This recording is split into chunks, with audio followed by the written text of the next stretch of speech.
जम्मू कश्मीर के नौजवान इस तरह भी कैफियत के शिकार हैं, क्योंकि जम्मू कश्मीर के अंदर बड़े वादे और बड़े ख्वाब जरूर दिखाए जाते हैं, लेकिन नौजवानों के लिए बड़े वादे और बड़े ख्वाब कभी शर्मंदे ताबीर ही नहीं हुए हैं।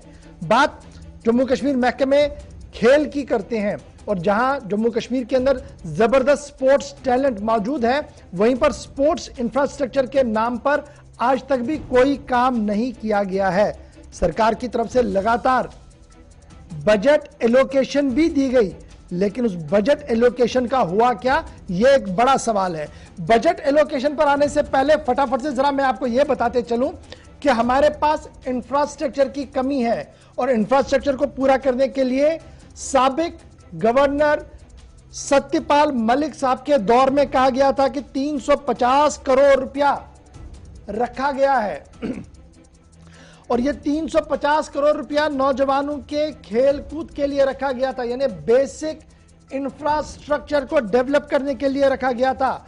और उस 350 करोड़ रुपए में से 5 सिंथेटिक फुटबॉल टर्फ ग्राउंड्स बनाने थे, 5 एस्ट्रो टर्फ ग्राउंड बनाने थे, 90 बास्केटबॉल कोर्ट्स बनाने थे, 80 वॉलीबॉल कोर्ट्स बनाने थे, 12 बैडमिंटन कोर्ट्स, 102 बैडमिंटन कोर्ट्स बनाने थे, 50 हैंडबॉल कोर्ट्स बनाने थे, 50 टेबल टेनिस के कोर्ट बनाने थे, 40 क्रिकेट नेट विकेटिंग की जो फैसिलिटी थी वो रखनी थी, 24 bowling pitch, net wicket bowling pitch बनानी थी। और इस तरीके से एक लंबी फहरिस्त है जो उस वक्त 350 करोड़ रुपए के हदफ में मुकर्रर की गई थी, और वादा किया गया था जम्मू कश्मीर के नौजवान से कि अब आपको दर बदर की ठोकरें नहीं खानी है, आप अपनी जहानत और काबिलियत को दिखाइए और दुनिया भर में अपना नाम रोशन कीजिए। इस वक्त जम्मू कश्मीर का इंफ्रास्ट्रक्चर हमारे पास क्या है, तकरीबन एदाद शुमार के मुताबिक 18 स्टेडियम हमारे पास है, 18 स्टेडियम हमारे पास है, और 23 टीसीज हमारे पास है। लेकिन सारे के सारे जो हैं वो इस पोजीशन में है, या तो मेंटेनेंस वहां हो नहीं पा रही है, या मेंटेनेंस के लिए पैसा नहीं है। अब दुनिया भर में अंदर क्या कुछ हो रहा है, ग्लोबल स्पोर्ट्स मार्केट यानी ग्लोबल खेल मार्केट कितना है जी, 458.8 बिलियन डॉलर्स यूएस डॉलर्स में। और जब हम इसको देखते हैं साल 2020 के नजर में, तो ये मार्केट डाउन हो गया पैंडेमिक और दूसरी की वजह से, तो ये 458.8 बिलियन डॉलर से 385.3 बिलियन डॉलर तक आ गया, यानी 15.4% की कमी इसमें हुई है।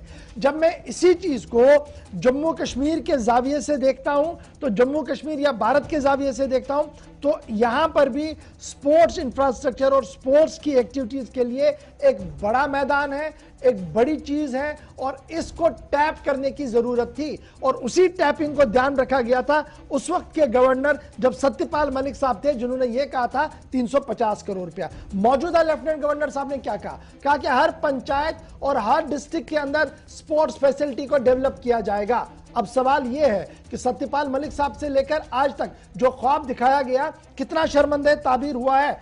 2 मेहमान मेरे साथ, 2 रिपोर्टर्स अलग अलग मेरे साथ ज्वाइन करेंगे। अनंतनाग से फिदा हुसैन मेरे साथ ज्वाइन कर चुके हैं, और मेरे साथ हमारे सीनियर साथी सईद तजम्मुल ने भी ज्वाइन किया है, जो खेल की काफी ज्यादा महारत रखते हैं। यह खबर इसलिए इंपॉर्टेंट है और बड़ी तेजी के साथ मैं इसको इसलिए बता रहा हूं आपको, 350 करोड़ रुपए का बजट सत्यपाल मलिक साहब के दौर में रखने का मतलब क्या था कि आपको बुनियादी सतह पर हर चीज मिल जाए। लेकिन सबसे पहले जहां पर इस वक्त फिदा हुसैन खड़ा है, जरा इनसे सुनते हैं क्या कुछ स्पोर्ट्स एक्टिविटी है, और इन नौजवानों ने जिन्होंने स्टेट लेवल पर आने के लिए अपना खून पसीना एक किया है, किन मुश्किलात से दो चार होना पड़ रहा है। सही, मैं पहले तजम्मुल आपके पास आने से पहले फिदा आपके पास आ रहा हूं, जल्दी से बताइएगा कहां पर आप खड़े हैं और कौन आपके आगे पीछे है। देखिए इशफाक, सबसे पहले मैं आपको बता दूं कि इस वक्त मैं प्राइवेट बिल्डिंग में हूँ। प्राइवेट बिल्डिंग के अंदर ये बच्चे जो है यहाँ पर प्रैक्टिस लेते हुए नजर आ रहे हैं, यानी कि इनके पास जो महकमा खेल कूद है उनकी तरफ से अनंतनाग में, बिजबेहरा को छोड़ के अनंतनाग में किसी तरह की कोई फैसिलिटी नहीं है। इनका मानना है मार्शल आर्ट, ये मार्शल आर्ट सीख रहे हैं यहाँ पे, और इनके कोच जो है इन्होंने नेशनल और इंटरनेशनल लेवल तक जो है ये पहुंचे हैं। उसके बाद नौजवान लड़के और लड़कियों में काफी ज्यादा जोश जो है वो देखने को मिल रहा है, और वो जोश जो है बिल्कुल मैं आपको अपने विजुअल्स में दिखाने की कोशिश करूंगा कि कोच और छोटे बच्चे किस तरह से यहाँ पर जो प्रैक्टिस लेते हुए नजर आ रहे हैं। लेकिन इनका यही कहना है कि अगर हमारे पास एक इंडोर स्टेडियम होता अनंतनाग में, हालांकि बिजबेहरा में इंडोर स्टेडियम तो बन गया है, लेकिन इनका यही मानना है कि यहाँ से काफी दूर पड़ता है। हमारे अनंतनाग में भी एक इंडोर स्टेडियम बनना चाहिए। यहाँ पर कुछ खिलाड़ी जो है इनसे बात करके, लेकिन ये प्रैक्टिस करते हुए नजर आ रहे हैं काफी, क्योंकि डर भी लगता है क्योंकि मार्शल आर्ट का ये, और मार्शल आर्ट में तो काफी ज्यादा डर ही लगता है। इनसे बात करके सबसे पहले कि इनको कितनी मुश्किलात आती है और कितना इन्होंने। आपका नाम क्या है? मेरा नाम हाजिका है। हाजिका, कैमरा की तरफ बताओ, किस तरह का जब आपने मार्शल आर्ट जो है चुना है, हालांकि बहुत सारी गेम्स थी, मार्शल आर्ट क्यों चुना आपने? जो मार्शल आर्ट है उससे एक तो लड़कियों को सेल्फ डिफेंस मिलता है और इससे एक डिसिप्लिन भी बिल्ड होता है। तो आजकल जो जैसे लोग ड्रग्स की तरफ जा रहे हैं, तो उससे अच्छा मैं उनको यही बोलना चाहूंगी कि वो इधर आए अपने, और जो आधे लोग सोशल मीडिया पे अपना टाइम जाया करते हैं उनको मैं यही बोलना चाहूंगी कि वो इधर आए, हमारी एकेडमी ज्वाइन करें। तो क्या किस तरह की मुश्किलात है आपको? जो हम यहाँ रेंट पर है, तो हमें यहाँ पर हमें यहाँ पर इंडोर स्टेडियम, मैं यही बोलना चाहती हूँ गवर्नमेंट को कि यहाँ पर हमें अपना इंडोर स्टेडियम बनाए। हम यहाँ रेंट पर आके थोड़ा सिखाते हैं, तो गवर्नमेंट देखिए इशफाक की यहाँ पर एक ही बात है कि इंडोर स्टेडियम बनना चाहिए, क्योंकि इंडोर स्टेडियम के बिना हमें काफी ज्यादा मुश्किलातें पेश आती है। एक और है हमारे साथ जिनके साथ हम बात करेंगे, वो भी यहाँ पे प्रैक्टिस करते हुए हैं, लेकिन इनसे हम नाम जानना चाहेंगे। आपका नाम? मेरा नाम मोहम्मद रेहान भट्ट है। और कब से आप ये मार्शल आर्ट सीख रहे हैं? मैं लगभग 1.5 साल होने वाला है मुझे मार्शल आर्ट सीखते इसमें मैंने बहुत सारी नॉलेज गेन की मार्शल आर्ट के बारे में। यहाँ पे हम बहुत फिजिकल फिटनेस भी हो रही है, मेरा स्टेमिना भी इंक्रीज हो गया, स्ट्रेंथ भी, ऐसी चीजें। और मैं एक अपील करना चाहता हूँ गवर्नमेंट से कि हमें प्लीज आप इंडोर स्टेडियम दिलाइए, क्योंकि जो हम प्रॉब्लम फेस कर रहे हैं यहाँ पे बहुत हमें प्रॉब्लम फेस कर रहे हैं कि एक तो हमें स्पेस प्रॉब्लम, पहली बार इधर पे हमें ऐसी 5 बैच लगभग इधर आते हैं सीखने के लिए बच्चे, हमें बहुत प्रॉब्लम फेस होती है। हमें खुली जगह मिलनी चाहिए सीखने के लिए, इसलिए हम गवर्नमेंट से अपील करना चाहते हैं कि हमें इंडोर स्टेडियम फिदा स्टैंड बाय पे रहिएगा, अगर हो सके तो कोच को अपने पास रखिएगा। थोड़ी देर में दोबारा आपके पास लौटूंगा। सही तजम्मुल बड़ा इंपॉर्टेंट है जी। सत्यपाल मलिक साहब ने ख्वाब दिखाया, और ये ख्वाब 350 करोड़ रुपए का बजट बताते हुए कहा कि अब 350 करोड़ रुपया हर गांव शहर के अंदर नए स्टेडियम बनेंगे, स्टेडियमों की हालत बदलेगी। लेकिन मिसाल हमने आप आज साउथ कश्मीर की बता दी, इससे पहले मैंने एक खबर बताई थी पुलवामा के अंदर स्टेडियम तो बना है, छोटा सा रिनोवेशन करना है, हैंड ओवर टेक ओवर करने के लिए कोई तैयार नहीं है। श्रीनगर की क्या कुछ सूरत हाल है, अदर डिस्ट्रिक्ट की क्या कुछ बात है, लेकिन 350 करोड़ रुपया क्या वाकई तौर पर इंफ्रास्ट्रक्चर डेवलपमेंट के लिए मिला, या सिर्फ एक बैनर हेडलाइन के तौर पर उसे बताया गया था? बहुत बहुत शुक्रिया इशफाक साहब। जम्मू कश्मीर में यूथ स्पोर्ट्स बाकायदा एक महकमा है जिन्होंने न सिर्फ सरकारी सतह पर बल्कि अपने डिपार्टमेंट की तरफ से भी खेलकूद के मैदान या इंफ्रास्ट्रक्चर तामीर और तैयार करना है। और जम्मू कश्मीर में हमारा जॉगर्स पार्क जो है राजबाग श्रीनगर में, उसे जब स्पोर्ट्स काउंसिल के हवाले किया गया तो उस वक्त बताया गया सत्यपाल मलिक के उस हुक्मनामे के आसपास 16-17 का बताया गया कि जम्मू कश्मीर में अब खेलकूद के मैदान जो है वो अब 20 करोड़ रुपया का स्विमिंग पूल बनने जा रहा है। ये जॉगर्स पार्क राजबाग श्रीनगर में है, और 20 करोड़ में से आप देख लीजिएगा कि 5 करोड़ रुपया का टेंडरिंग हुआ और वो कंप्लीट है एक ब्लॉक। और उसके बाद बकिया बचे 15 करोड़ के लिए महकमा R&B, PDD और मैकेनिकल इंजीनियरिंग ने यूथ स्पोर्ट्स के साथ टेंडर क्वालिफाई करने के लिए परेशानियां खड़ी कर दी। जब तक ना आप फिजिकल और टेक्निकल टेंडर क्वालिफाई करते हैं तब तक काम को आप किसी के हवाले नहीं कर सकते हैं। स्पोर्ट्स काउंसिल के लिए बड़ी अड़चन ये है कि चीफ सेक्रेटरी साहब कुछ दिन पहले आए, डॉक्टर मेहता साहब, तो उन्होंने स्पोर्ट्स स्टेडियम पक स्टेडियम का दौरा किया। आपको याद होगा इशफाक साहब, बेशतर स्पोर्ट्स स्टेडियम जो है वो कोविड सेंटर या कोविड वेलनेस सेंटर डिक्लेयर किए गए, और 4 दिन पहले यानी सिर्फ 13 अगस्त को ही 13 अगस्त को जम्मू कश्मीर का इंडोर स्टेडियम पक स्टेडियम जो है वो कोविड सेंटर या वेलनेस सेंटर से खाली करा के वहां का बास्केटबॉल कोर्ट जो है उसको तैयार करके आवाम के नाम वक्फ करने की तैयारियां हैं। लेकिन जब आप जॉगर्स पार्क में 15 करोड़ मजीद इस प्रोजेक्ट पे लगने से 5 करोड़ खर्च हो चुके हैं, उस पर महकमा पीडीडी का चीफ इंजीनियर, महकमा R&B का चीफ इंजीनियर, मैकेनिकल इंजीनियर का चीफ इंजीनियर जो है, उन्होंने टेक्निकल बिड के लिए बाज़ाब्ता हाथ ऊपर किए, कुछ ऐसे मामला खड़े किए स्पोर्ट्स काउंसिल के लिए जिससे ये जो टेक्निकल बिड है ये क्वालिफाई नहीं हो रहा है। यानी स्पोर्ट्स काउंसिल इस वक्त बड़ी मुश्किलात से दो चार है। हालांकि मामला हो सकते हैं, उन्हें कितना पैसा मिला खेलो इंडिया से लेकर बहुत सारे मामला तेरी बहस हैं। मौजूदा सेक्रेटरी स्पोर्ट्स काउंसिल, मौजूदा डायरेक्टर स्पोर्ट्स एजेंट के स्पोर्ट्स काउंसिल और बाकी मामला पर भी बातचीत हो सकती है, क्योंकि दोनों नए नए डिपार्टमेंट को संभाल रहे हैं और पहले जो साबिक सेक्रेटरी थे फिलहाल वो डिटेंशन सेंटर में, काफी कुछ सियासत भी हावी रही। लेकिन मौजूदा दौर में स्पोर्ट्स काउंसिल ने जिन आपने एस्ट्रोटर्फ की बात की, आपने मुख्तलिफ कोर्ट्स बनाने की तामीर की बात की, 350 करोड़ के प्रोजेक्ट की बात की, लगे हाथ जम्मू कश्मीर में अभी स्पोर्ट्स काउंसिल मुश्किलात से दो चार है, आवाम की तरफ से नहीं बल्कि चीफ सेक्रेटरी ऑफिस से लेकर विजन इंजीनियरिंग डिपार्टमेंट जो है वो कोऑपरेट न करने की वजह से जो तकमीर तक पहुंचना चाहिए था। क्या मैं इसको ऐसे बताऊं कि हमारी रियासत के अंदर तकरीरें बहुत ज्यादा की जाती है, लेकिन जो basic sports infrastructure development plan और एग्जीक्यूशन होना चाहिए, न मेरे पास प्लान है न एग्जीक्यूशन का विल है। यही वजह है कि ऊपर तो बात होती है, नीचे आते आते वो दम तोड़ देती है।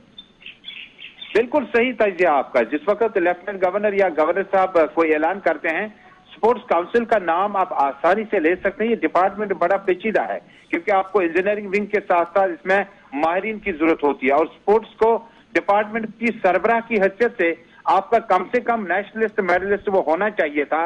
आप भले ही वो स्पोर्ट्स कैटेगरी से KS या IS क्वालिफाई करता हो उसकी मदद से, लेकिन बेशतर डिपार्टमेंट जो इस वक्त डिपार्टमेंट के हेड्स हैं शायद वो नाबलद हैं स्पोर्ट्स की पॉलिसी से, शायद वो इंजीनियरिंग की विंग को नहीं समझ पा। स्पोर्ट्स पॉलिसी हमारे पास है लेकिन इंफ्रास्ट्रक्चर डेवलप और स्पोर्ट्स एक्टिविटीज के लिए स्पोर्ट्समैनशिप को पैदा करने के लिए शायद वो बिल नहीं है। एक लास्ट कमेंट तजम्मुल अपने फिदा आपसे ले लूंगा, कब से ये जनाब ये किराए के कमरे में ये सेंटर चल रहा है और क्या इन्होंने स्टेट अथॉरिटीज के साथ राब्ता किया कि इन्हें भी जनाब कोई जगह दी जाए सरकारी तौर पर जहां पर ये बच्चे आकर अपना वक्त दे सके, अच्छे तरीके से प्रैक्टिस कर सके?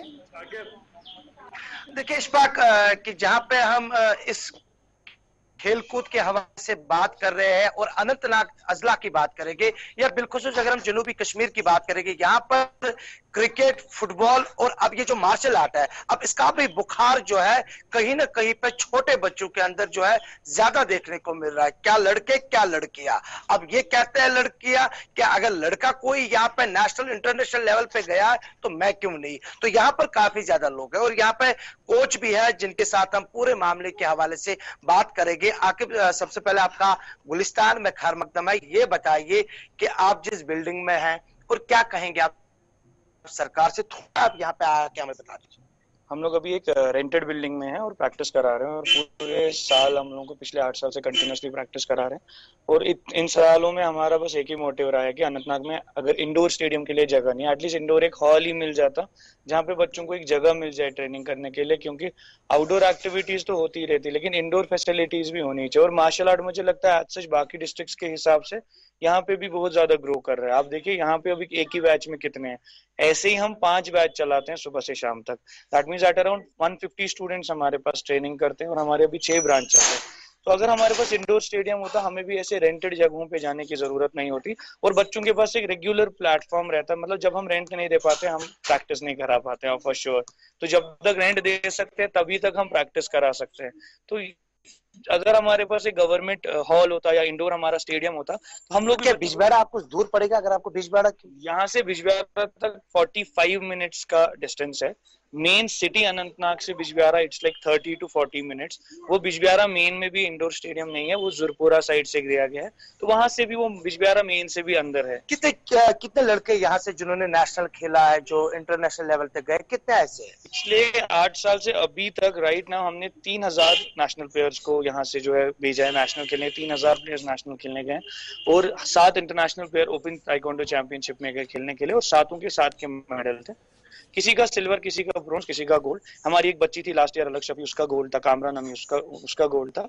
तो सिल्वर भी आया, ब्रॉन्ज भी आया, गोल्ड, लेकिन कोई बिना मेडल के नहीं आया। प्लस हम अनंतनाग पूरे J&K में पहला डिस्ट्रिक्ट है, आप लोगों को भी ये पता है कि जिसने 700 से ज्यादा बच्चों को डिस्ट्रिक्ट चैंपियनशिप में पार्टिसिपेट करा है। अगर हम क्रेज की बात करें तो किसी डिस्ट्रिक्ट में अभी डिस्ट्रिक्ट चैंपियनशिप में 700 बच्चे नहीं आए, 500 मैक्स हो जाता है।